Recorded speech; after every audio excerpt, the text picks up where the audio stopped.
the first time in its history, Spain has been the focal point for a hotbed of political intrigue in Formula One. It happened here in 1980, and it's happened here again, amidst rumour and counter-rumour that the Spanish Grand Prix was on or off. The masters of the sport have been toing and froing from meeting to heated meeting, trying to damp the fires of a potential war between the governing body and the constructors. Happily, they succeeded, and after a morning session when 9 of the teams failed to participate, all was well for Friday qualifying. There's an air of unease and intense concern at Barcelona as Formula One fights to overcome the tragic problems which have affected it in recent weeks and which have emerged here again. There's no easy fix in a high-tech sport involving long design, construction and testing timescales, but everyone is doing their best in a situation where there's no clear-cut answer. For instance, the newly formed Grand Prix Drivers Association asked for and got a new chicane to slow their cars at a potential danger spot. It's here at Barcelona that the first stage of the new regulations to increase safety take effect. New aerodynamics mean less downforce and therefore slower cornering. But there's a minus for the drivers. The point is that the car is more slippery, they're more pitch sensitive, and as we expected, a bit more difficult to drive. Nobody of us does see the safety point of these cars.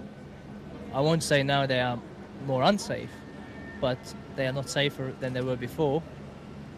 And I think this is the general view. Amongst the driver changes, the young Scotsman David Coulthard takes the great Ayrton Senna's place in the Williams-Renault team. As the Williams test driver, with a wealth of success behind him in other categories, David's the right man for the job. And Irishman Eddie Irvine is back in the Jordan team after his 3-race suspension for involvement in the enormous injury-free 4-car crash in Brazil. Sadly, the Simtech team's new driver, Andrea Montemini, had an enormous crash in his Simtech Ford yesterday, exiting the last corner at some 145 miles an hour. A hammer blow for the team, already mourning the loss of Roland Ratzenberger. Montemini ran too wide, got onto the grass verge, lost control and went straight into the tar-clad wall. But, as we'd come to expect prior to the tragic Imola accident, his injuries were slight. A broken toe and a cracked heel. Another tribute to the strength of the modern Grand Prix car. The Swiss Sauber Mercedes team only has one driver in Spain, following Karl Wendlinger's accident at Monaco. Happily, the news of the Austrian is good. He's much better, with optimistic reports. And uniquely, the Sauber technicians have done something about head protection before they were required to, with these carbon fibre cockpit fences designed to screen the driver. After 4 races with 12 to go, Michael Schumacher heads the Drivers' Championship by a commanding 30 points. But it's close thereafter, with 4 points covering the next 6. In fact, Schumacher's 2nd consecutive pole puts him in a strong position to equal Nigel Mansell's 1992 record of 5 consecutive wins at the start of a season. And both their cars are numbered red 5. So, a Benetton and a Williams on the front row, followed by Häkkinen's McLaren Peugeot and Leto's Benetton, JJ's best grid yet. Row 3, a superb Rubens Barrichello ahead of the Ferraris, Alesi and Berger. Martin Brundle is 8th, David Coulthard an excellent 9th for his first Grand Prix. Mark Blundell is 11th, and the returning Eddie Irvine 13th.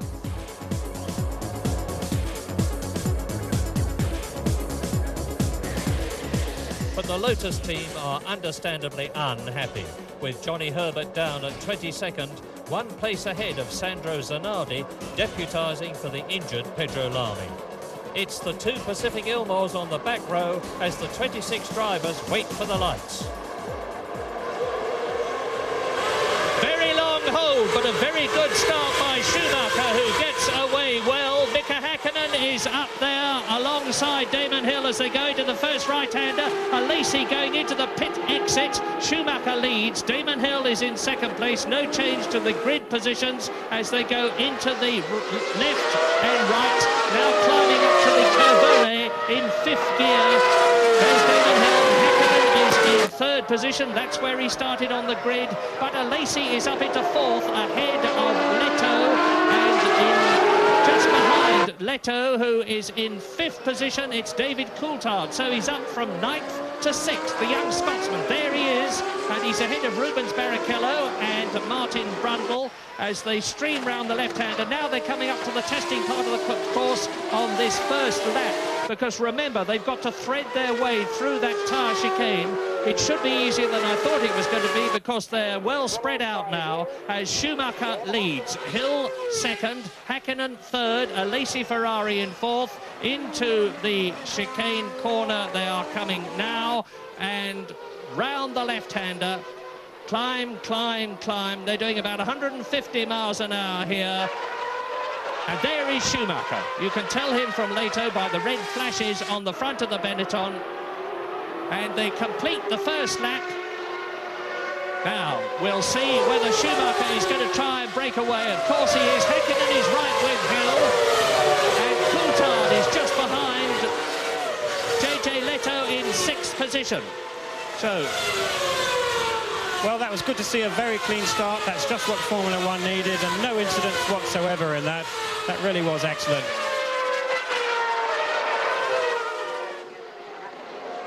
And Damon Hill is about half a second. There he is, ahead of Mika Hakkinen. You can see the gap.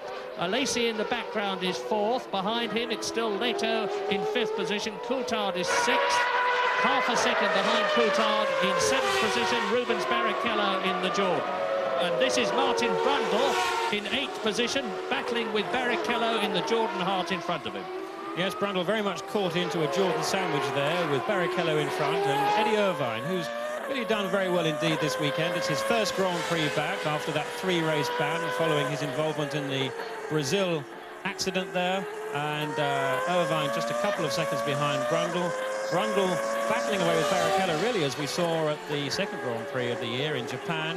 And these two very evenly matched. It has to be said that Mika Hakkinen really has got the measure of this McLaren at the moment. We are now on lap 11, and Michael Schumacher is leading Damon Hill by 11 seconds. Damon Hill just ahead of Mika Hakkinen third. The battle for fourth between Alesi, Leto and Coulthard continues. Barrichello is in seventh place with Brundle right behind him. Eighth, Irvine is right behind Brundle, ninth. Mark Blundell 10th in the first of the two Tyrrells. 11th is Comas in the Larousse. 12th is Gerhard Berger, well down the running. Mika Hakkinen has a look at Damon Hill going into the right-hander at the end of that long, long straight. You'll remember, many of you, probably one of the most evocative and exciting television pictures of all time, when Ayrton Senna and Nigel Mansell were racing down that straight wheel to wheel, and Nigel got through first. This is great driving from Mika Hakkinen there in the McLaren in third place. He really is pressurising Damon Hill hard. And Damon has had things difficult recently. Clearly the situation at Williams' team has been disrupted by events. And Coulthard is coming into the pits. David Coulthard is coming in from sixth position. Out goes the front jack. Well, this is a long pit stop. A very, very long stop. He's stalled the engine, and they're having to get the starter out at the back. This is sheer inexperience, I think. David Coulthard is used to driving in Formula 3000 races, of course, where a pit stop is not required. The engine is running, stalled again. I remember Alain Prost doing this at Monaco last year and stalled the engine twice. And that's 3 times for the unfortunate David Coulthard, which won't be doing anything for his equilibrium in the cockpit. Meantime, the battle continues. There's Alesi with right behind him is JJ Leto. Into the pit lane is coming Martin Brundle. It's Hakkinen. Well, this now looks very much as if, well, it's quite clear, in fact, that Hakkinen is on a 3-stop routine. Very good pit stop, 7.4 seconds. And that would actually explain why he was able to pressurise Damon Hill so well. That's Yuko Katayama off in his Tyrrell, action all over the place at the moment. Coulthard is out, but that was an enormously long pit stop, and you can see he's trundling out of the pit lane now. Don't think anything's wrong. Remember, there's a 50-mile-an-hour limit. The engine sounds as though it's misfired, and now he's caught hold. Well, now we need to watch Rubens Barrichello. He is in 5th place behind race leader Michael Schumacher, 18 seconds ahead of Damon Hill. Alesi is in 3rd place, and he's some 20 seconds behind Damon Hill, who is 2nd. Leto is coming into the pits to make his tyre change. And he's just rolling in now as you're looking at John Alesi, and behind him you saw Rubens Barrichello. Now here is JJ Leto, and I remind you that the quickest stop we've had so far was 7.4 seconds from Mika Häkkinen. The seconds ticking away, and out he goes, 7.5 seconds. Well, nothing in it, just 1/10 of a second.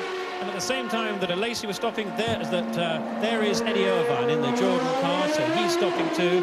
Now, we can't be sure at the moment whether or not these cars intend to stop 3 times or just 2. Stopping on lap 18 falls somewhere between the lap 15 and the lap 21 that we would expect for a clear-cut strategy either way. And it may well be that they're just coming in slightly earlier on a 2-stop routine, and the excitement will continue as the race goes on, because until the very end of the race, we shall just not know. You're looking at the man who's in 3rd position on lap 19, and it is Alesi. Michael Schumacher now is 18 seconds ahead of Damon Hill, and Damon is coming into the pits. Well, it's all happening. Let's hope that he can make a better tyre stop than David Coulthard did. Out goes the board. That means keep the brakes on to stop the rear wheels from spinning and the mechanics from being prevented. Now that camera is actually on the fuel filler, and I reckon that Hill took about 9 seconds there, so he's lost 1.5 seconds to JJ Leto, but he ought to get out in front of Rubens Barrichello, who's now gone up to 3rd position, and Alesi is stopping. And it's Schumacher leading. Hill is 2nd. That is Alesi in the pits. Out he goes. Now we're going to have to let things settle down a little, with everybody having made, not everybody, but men at the front having made their pit stops, as David Coulthard fights to recover. We are riding now with the Benetton Ford, and in the lead is Michael Schumacher, who has yet to come in. And his teammate JJ Leto has, as has David Coulthard, of course, as has Mika Häkkinen, as has JJ Leto, Eddie Irvine and Damon Hill.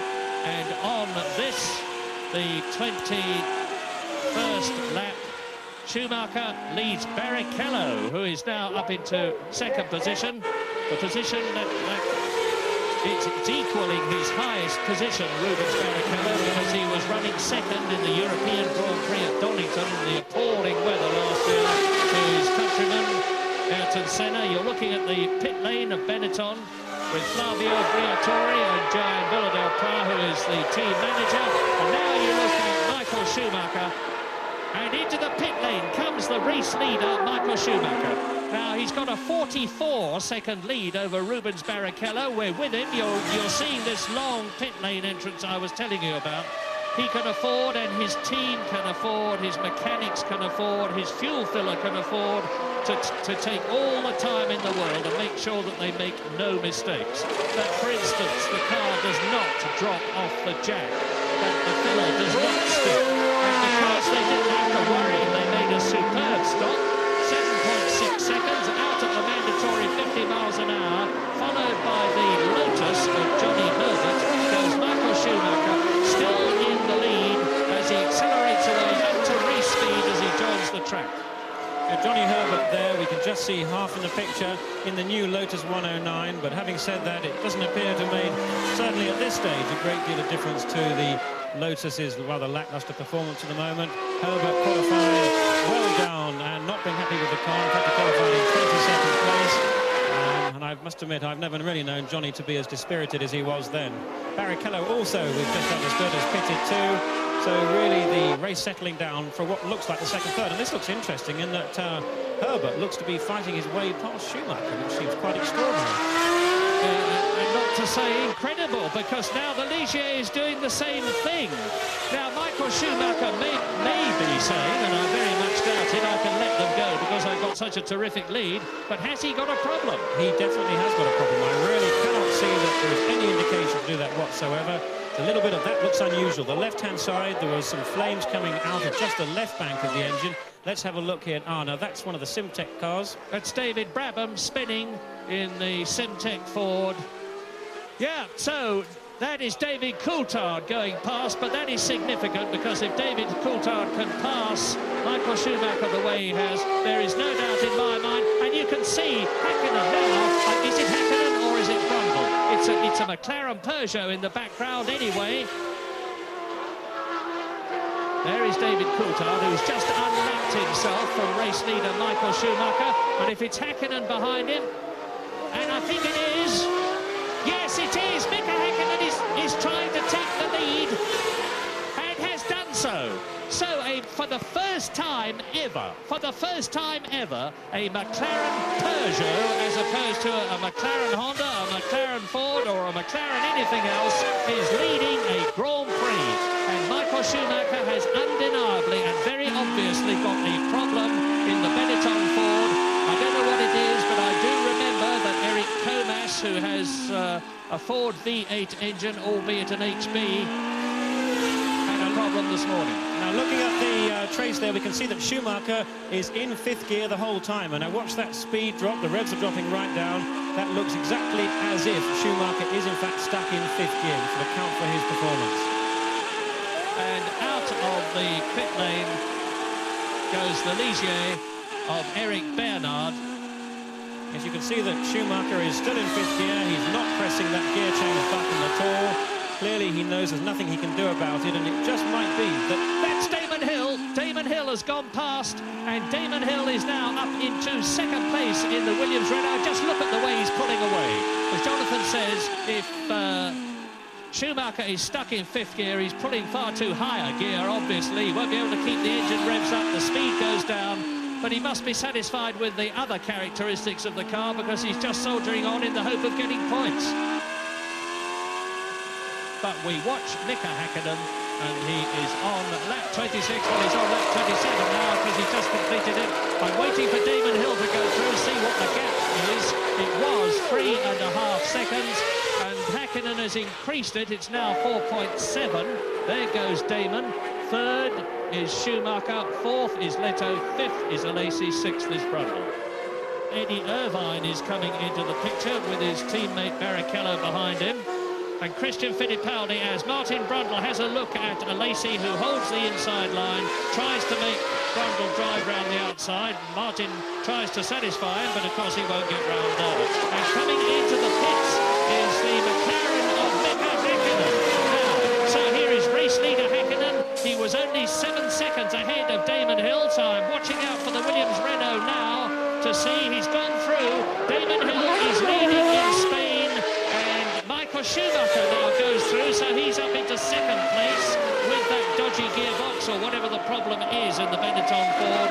Mika Häkkinen is rejoining. There he is coming out, and now we hear from that Häkkinen stopped not for fuel, just for tyres, which is interesting. And Damon Hill is on his 32nd lap, leading, and you're watching him now. And so it looks like Coulthard seems to have disappeared. Coulthard comes into the pits. This is what we need to see just how he gets on, and he's pulled straight into the garage. David Coulthard clearly has had a problem there, and he knows it's terminal, and he's pulled out of the race. A great shame there for the Scottish driver having his first Grand Prix. Well, back to Michael Schumacher, because Schumacher is just 7 seconds behind Damon Hill now, and Schumacher is flying once again. 27.1 is totally inconsistent with being stuck in fifth gear. Well, that's the second Pacific out of the race of Bertrand Gachot, who joins his teammate Paul Belmondo, disappeared a long time ago. Yes, Bertrand Gachot started his weekend damaging his Pacific car against that new tyre chicane. It looks like he's finished it, damaging the back end of the car against something. The Belgian driver being pretty quick, but being sadly fallible, tending to make quite a few mistakes, and clearly that's just another one of them. Lap 36 in Spain. Hill, Schumacher, Häkkinen, Leto, Brundle, Alesi. There's no question we do have a real race on our hands now, because there's Fittipaldi who's out. That's Fittipaldi out in the footwork. He was in 8th position. Out in Monaco from an electrical problem on his gearbox when running very well in 4th place. Sad to see him out once again here. And there is his car. Let's see what happens. And we've got a slow motion replay of it. He turns in. And it looks, in fact, like he's just pulling off the circuit. No evidence of anything other than a mechanical problem there. But we have a tremendous battle back in 6th place, where Alesi is now fending off Blundell. And he was fending off Fittipaldi until he dropped out, but also Irvine with Jordan teammate Barrichello closing that gap. And Martin Brundle is up into 5th position. So the McLarens are 3rd and 5th. And down to the pit lane for news from Tony Jardine. Yeah, I've got a smiling David Coulthard with me. Smiling, I hope, David, because you enjoyed your debut, although what happened?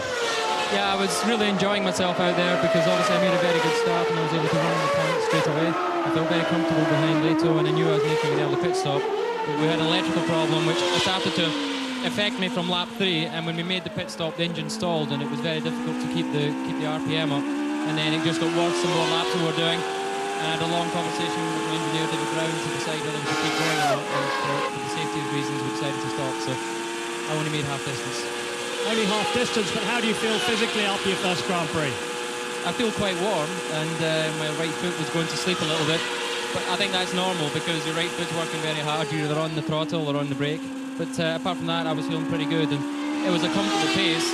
I just, you know, these are the things you've got to expect in Grand Prix racing. Everything is stressed absolutely to the maximum. So it's been a pretty good debut all in all, though. Thank you, David.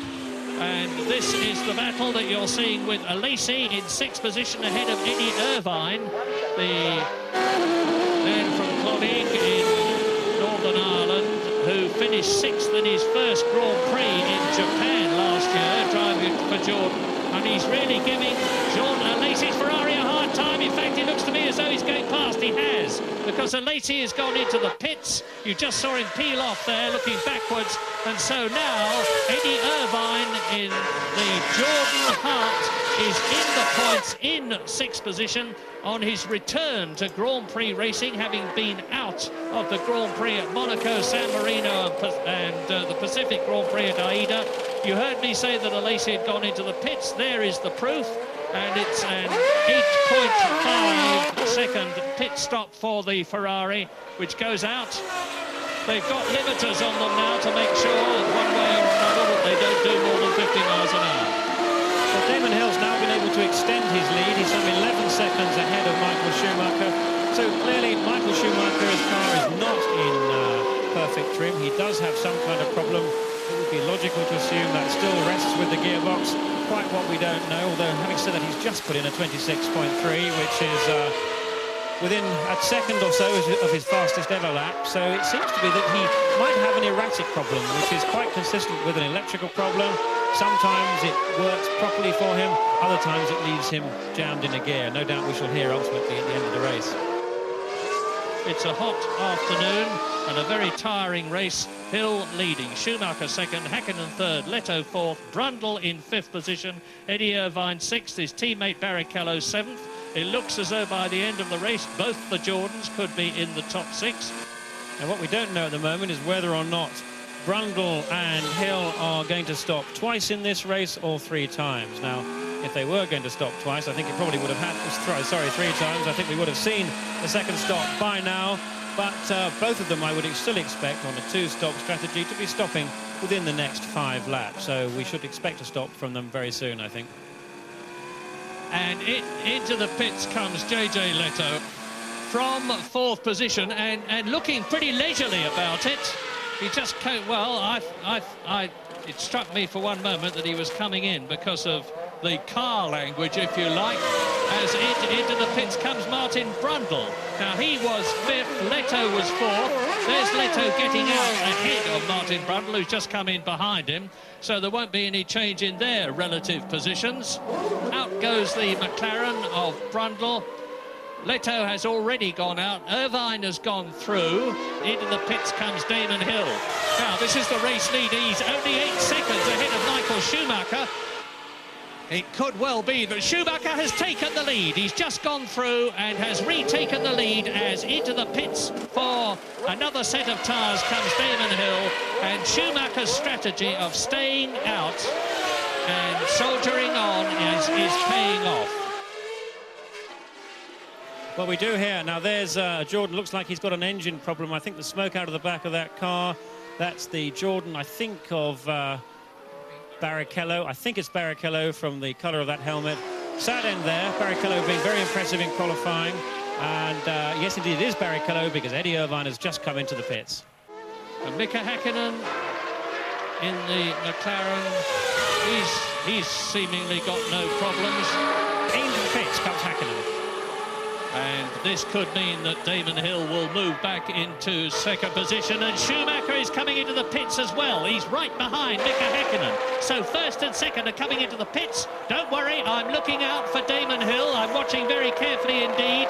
Is Schumacher going to get out before the Williams Renault comes through? The answer is yes at the moment. And here is Hill. He may just pass him at the first corner. I think he's actually getting right up to the Benetton now.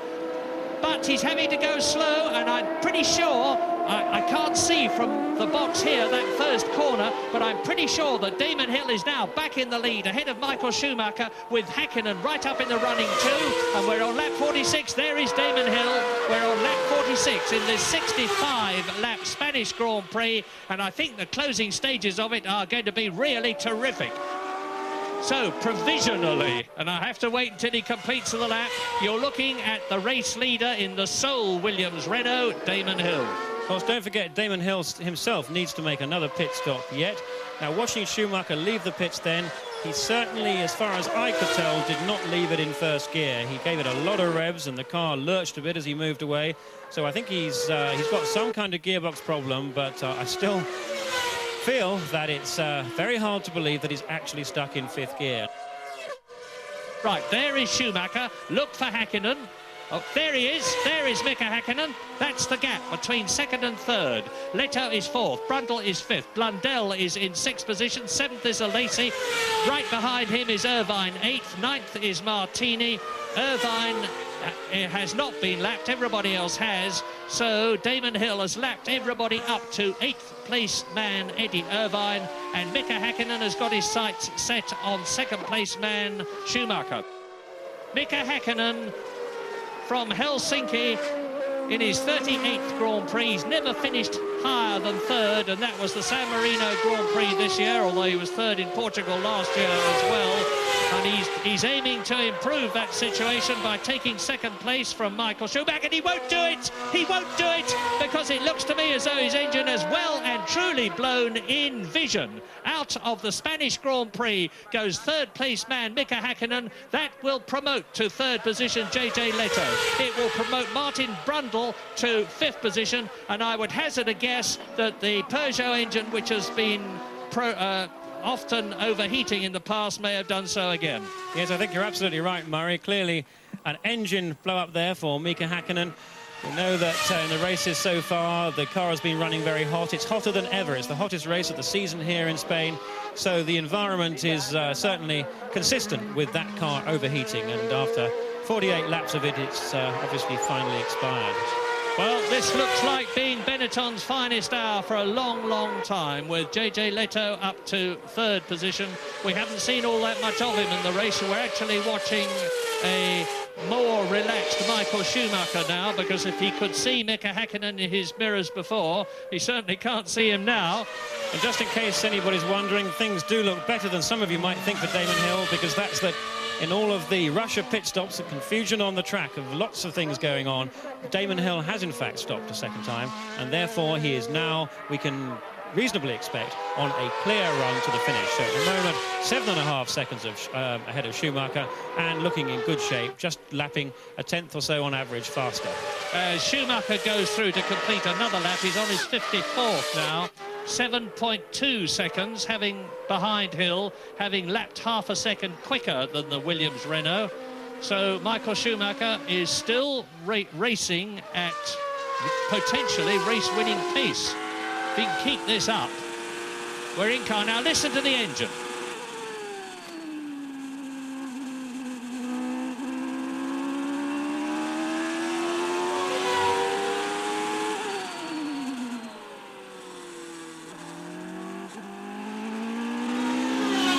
Well, there's absolutely no doubt about it.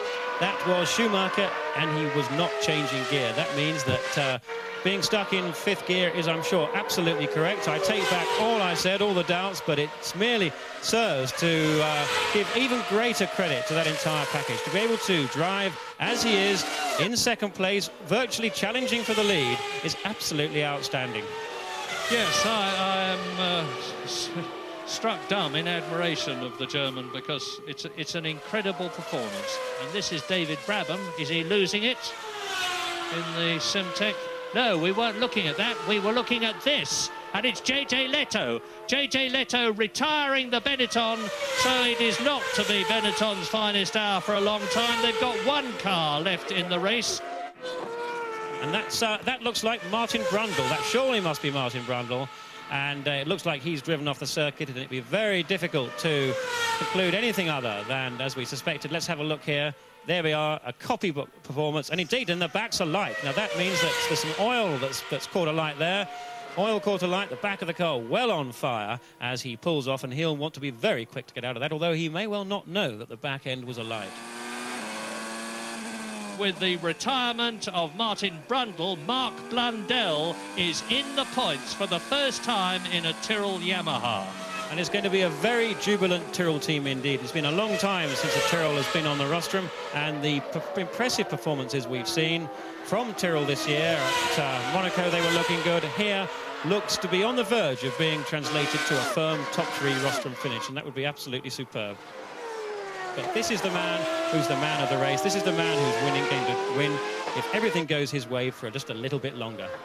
Well, if you've got your fingers crossed for Damon Hill, you can soon start uncrossing them. I say soon because, as you can see, he has cleared the chicane. He has gone round turn 10 in this 15-turn lap. He's dropping down now to turn 11, that 3rd gear, 60-mile-an-hour left-hander. Now he's climbing towards the long, looping turn 13, the Banque de Sabadell, up into 4th gear. Then the 130-mile-an-hour blind right-hander. This is it. He is now dropping down the final descent to the final corner of the Spanish Grand Prix, which Damon Hill wins. And there is a surge of excitement and joy in the grandstand around me as Michael Schumacher finishes in 2nd place. And here is Mark Blundell finishing in 3rd place for Tyrrell. His first 4 points finish, and out. He's seen his luck turn. I confirm that the Spanish Grand Prix was won by Damon Hill, with Schumacher 2nd, Blundell 3rd. Jordan Lacey was 4th, Martini was 5th, Eddie Irvine was in the points for Jordan. The relief and release for you must be enormous. You've lost your great team leader, and now you've got someone to help you in the team. Do you feel better about things in general? I feel a lot better. I mean, it's a 10-ton weight off my shoulders, and it's been very difficult realising how much the team has been through, how much the team wants to win, how close we came with Ayrton, and Ayrton never scored a point, never finished a race for the team. And it's been a tragic start to the season, and I so much wanted to do what I could to at least inject some sort of pleasure back into what we're doing. And so this win is important as much for the team as it is for Ayrton and his fans, to make everyone feel happy again. I think I was probably in the last few laps more worried than you were, because I thought I mustn't say anything wrong. What was going through your mind when you knew you were in the lead and a 4th victory was in your grasp, provided you just kept going? I was thinking, for God's sake, Murray, don't say anything. You didn't, did you? No, it was tricky. I mean, right up till, I didn't think, 2 laps to go, I thought, well, he's never going to catch me now. But then you just have to make sure you don't make a mistake. Yeah, I had some difficulties. I mean, the car was running perfect in the beginning. Could open a gap quite easy. And then suddenly I wanted to shift into different gears, and it didn't want to do what I asked it to do. I don't know actually what really happened. I just know that I finished then going in 5th gear, and then everything stopped. I went straight in the pits, asked them if they could do anything to the car, but we were not able to do anything. We just changed tyres and tried to finish the race. I mean, I never would have imagined to finish that race, and then even in 2nd position. I mean, for me, it's something like a victory. In the beginning, it was a bit difficult to run with this 5th gear through all the corners, but then I managed to find a good line and keep up the lap times, more or less to compete against the others that were behind me, not against Damon. It was too quick for me then, but I'm still very happy to get these points. 2nd position, I mean, under these circumstances, I feel not unhappy at all. I still feel very happy as well. First podium for Yamaha, scored the first point from back in '91, so that's good. And it's lovely. It's lovely to be back here again. I had it twice last year, and it's nice to come back. A very well-deserved first win of the season for Damon Hill and Williams Renault. A near unbelievable 2nd place for Michael Schumacher, stuck in gear for nearly 40 laps. Mark Blundell's first points for Tyrrell. Jean Alesi, a rather unimpressive 4th for Ferrari. Pierluigi Martini's first points of the year for Minardi. And a rousing return to the Grand Prix scene for Eddie Irvine. Damon Hill moves up to 2nd in the Drivers' World Championship behind Michael Schumacher. Ferrari drivers Jean Alesi and Gerhard Berger well behind at 3rd and 4th, with Rubens Barrichello down from 3rd to 5th, and Martin Brundle and Nicola Larini tying for 6th. Benetton lead Ferrari by 21 points in the Constructors' World Championship as Williams move up to 3rd ahead of Jordan and McLaren, and Tyrrell a worthy 6th. And Grand Prix racing would be in a sorry state if it wasn't for Goodyear, who supply every one of the teams and who today celebrate an incredible 300th Grand Prix win. So, on behalf of Formula One, thank you and well done. Over the Atlantic to Montreal next for the Canadian Grand Prix in 2 weeks' time. We'll be there. Join us on BBC Television.